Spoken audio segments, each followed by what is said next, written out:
ಎಲ್ಲರಿಗೂ ನಮಸ್ಕಾರ. ನನ್ನ ಹೆಸರು ಮನು ಅಂತ. ನೀವು ನೋಡ್ತಾ ಇರೋ ಯೂಟ್ಯೂಬ್ ಚಾನಲ್ ಬಂದು ಮನು ಸಿ. ಹೊಸಬ್ರಾಗಿರೆ ದಯಮಾಡಿ ಸಬ್ಸ್ಕ್ರೈಬ್ ಮಾಡಿ, ಪಕ್ಕದಲ್ಲಿರೋ ಬೆಲ್ ಐಕನ್ ಮೇಲೆ ತಪ್ಪದೆ ಕ್ಲಿಕ್ ಮಾಡಿ, ಒಂದು ಶೇರ್ ಮಾಡಿ.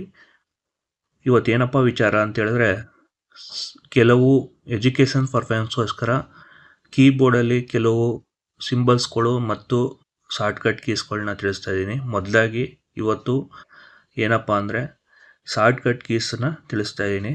ನೀವು ರನ್ನಲ್ಲಿ ಹೋಗ್ಬಿಟ್ಟು ನಮ್ಮ ಸಿಸ್ಟಮ್ನ ಅಂದರೆ ಲ್ಯಾಪ್ಟಾಪ್ ಆಗ್ಬೋದು ಮತ್ತು ಕಂಪ್ಯೂಟರ್ ಆಗ್ಬೋದು ಶೆಡೌನ್ ಮಾಡೋದು ಹಂಗೆ ಅಂತ ನಿಮಗೆ ಮೊದಲದಲ್ಲಿ ಸ್ಟೆಪ್ಪಲ್ಲಿ ತೋರಿಸಿದ್ದೀನಿ. ನಿಮಗೆ ಬೇಕಾದ್ರೆ ಹೋಗ್ಬಿಟ್ಟು ಇಲ್ಲಿ ರನ್ನಲ್ಲಿ ಹೋಗ್ಬಿಟ್ಟು ನೀವು ಶೆಡೌನ್ ಅಂತ ಟೈಪ್ ಮಾಡಿ ಎಸ್ ಮತ್ತು F10 ಇಲ್ಲಿ ಏನು ಟೈಪ್ ಮಾಡಿದರೆ ಅಂತ ಟೈಪ್ ಮಾಡಿ. ಜೊತೆಗೆ ಎಷ್ಟು ಸೆಕೆಂಡ್ ಬೇಕು ನಿಮ್ಮ ಶೆಡೌನ್ ಆಗಬೇಕು ಅಂದರೆ 20 ಸೆಕೆಂಡು 30 ಸೆಕೆಂಡು ಅನ್ನ ಟೈಪ್ ಮಾಡಿ, ಜೊತೆಗೆ ಡಾಟ್ ಇಟ್ಟು ಓಕೆ ಎಂಟರ್ ಮಾಡಿದ್ರೆ ಸಾಕು, ಅದು ಆ ಸೆಕೆಂಡಲ್ಲಿ ಶೆಡೌನ್ ಆಯ್ತದೆ. ಮತ್ತು ವಿಂಡೋಸಲ್ಲಿ ನೀವೇನಾರ MS ವರ್ಡಲ್ಲಿ ಏನಾರು ವರ್ಕ್ ಮಾಡ್ಬೇಕಾದ್ರೆ ಯಾರ ಬಂದರು ಅಕಸ್ಮಾತು ಯಾರೇ ಆದರೂ ಬಂದಾಗ ಲಾಕ್ ಮಾಡಬೇಕು ಅಂದರೆ ವಿಂಡೋ ಎಲ್ಲನ್ನ ಹೊಡೆದ್ರೆ ಫುಲ್ಲು ಏನಪ್ಪ ಅಂದರೆ ಲಾಕ್ PC ಅಂದರೆ ಸ್ಕ್ರೀನು ಫುಲ್ಲು ಲಾಕ್ ಆಯ್ತದೆ.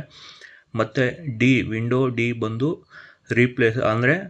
ರೀಪ್ಲೇಸ್ ಮಾಡಬೇಕು ಅಂದರೆ ನೀವು ವಿಂಡೋ ಹಿಡ್ಕೊಂಡು ಡಿನ ಪ್ರೆಸ್ ಮಾಡಿದ್ರೆ ಆಟೋಮೆಟಿಕಾಗಿ ಏನಾಗಿರ್ತದೆ ಅಂದರೆ ರೀಪ್ಲೇಸ್ ಆಯ್ತದೆ.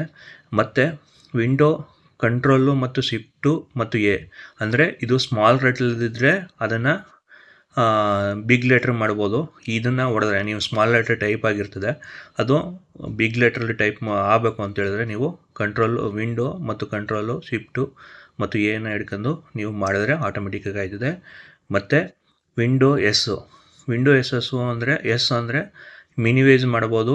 ಅಂದರೆ ಈ ಫೈಲ್ ಇದನ್ನು ಮಿನಿವೈಸ್ ಮಾಡೋದು ಟಾಸ್ಕ್ಬಾರ್ಗೆ ಬರೋ ಮಾಡಬೇಕು. ಶಿಫ್ಟು ಮತ್ತು ಎಮ್ಮು ಮಾಡಿದ್ರೆ ಇದು ಬರ್ತದೆ. ಇನ್ನು ವಿಂಡೋ ಬಂದರೆ ಮಿನಿವೈಸ್ ಅಂದರೆ ಫುಲ್ಲು ಸ್ಕ್ರೀನು ಕೆಳಗಡೆ ಬಂದು ಟಾಸ್ಕ್ಬಾರಲ್ಲಿ ಕುಂತ್ಕೊಳ್ತದೆ. ಮತ್ತು ವಿಂಡೋ 6 ನಿಮಗೆ ಆಲ್ರೆಡಿ ಗೊತ್ತದೆ. ಯಾವುದೇ ಟೈಪ್ ಮಾಡಬೇಕಾದ್ರೆ ವಿಂಡೋ 6ನ ನಾವು ಟೈಪ್ ಮಾಡಿದ್ರೆ ಅದು ಇದಾಯ್ತದೆ. ಮತ್ತು ವಿಂಡೋ ಹೊಡೆದ್ರೆ ಸೆಟ್ಟಿಂಗ್ ಬರ್ತದೆ, ಇದು ಬರ್ತದೆ. ಮುಂದಿನ ದಿನಗಳಲ್ಲಿ ಒಂದು ಏನು ಪ್ರಾಬ್ಲಮ್ಮು ಅಂತ ಹೇಳಿದ್ರೆ, ಈ ಇಮೇಜಸ್ಗಳನ್ನ ಸಿಂಬಲ್ಸ್ಗಳಲ್ಲಿ ಏನಾಯ್ತದೆ ಅಂತ ಹೇಳಿದ್ರೆ ಕೆಲವೊಬ್ರಿಗೆ ಗೊತ್ತಿಲ್ಲ. ಅದನ್ನು ವರ್ಕ್ ಪ್ಯಾಡಲ್ಲಿ ಯೂಸ್ ಮಾಡಿದ್ರೆ ವರ್ಕ್ ಆಯ್ತದೆ, ಆದರೆ MS ವರ್ಡಲ್ಲಿ ವರ್ಕ್ ಆಗೋದಿಲ್ಲ. ಅದು ಮುಂದಿನ ವೀಡಿಯೋದಲ್ಲಿ ಯಾವ ಥರ ನಿಮಗೆ ಅದನ್ನು ಮಾಡೋದು ಅನ್ನೋದನ್ನ ತಿಳಿಸ್ಕೊಡ್ತೀನಿ. ಸದ್ಯಕ್ಕೆ ಇಷ್ಟೊಂದು ತಿಳಿಸ್ಕೊಡ್ತಾ ಇದ್ದೀನಿ. ಜೊತೆಗೆ ನಮ್ಮ ಚಾನಲ್ನ ಸಬ್ಸ್ಕ್ರೈಬ್ ಮಾಡಿ, ಪಕ್ಕದಲ್ಲಿರೋ ಬೆಲ್ ಐಕನ್ ತಪ್ಪದೆ ಕ್ಲಿಕ್ ಮಾಡಿ. ಜೊತೆಗೆ ನಿಮ್ಮ ಏನಾರ ಸಂದೇಶ ಇದ್ದರೆ ತಿಳಿಸಿ. ಧನ್ಯವಾದ.